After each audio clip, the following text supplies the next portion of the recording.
উপস্থিত আমাদের প্রার্থী, আসলে আমি কথা বাড়াবো না। সত্যিকারে আমানত হোসেন অ্যাডভোকেট আমানত হোসেন খান একজন ভালো মানুষ এবং ভালো প্রার্থী, এবং সত্যিকারে বিগত বক্তা বলে গেছেন একজন ন্যায় বিচারক। একদিন মসজিদে ইমাম সাহেব একটা হাদিস পড়েছেন।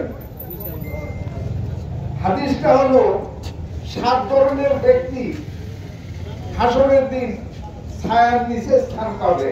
তার মধ্যে 1 নাম্বার হলো একজন ন্যায় বিচারক বা ন্যায় বাদশাহ। সেই হিসাবে অ্যাডভোকেট আমানত হোসেন খান একজন ন্যায় বিচারক হিসাবে আমরা সবাই 8 তারিখে নির্বাচনে মোটরসাইকেল মার্কাকে জয়যুক্ত করব, এই আশাবাদ ব্যক্ত করে আমার কথা শেষ করেছি। জয় বাংলা, জয় বঙ্গবন্ধু।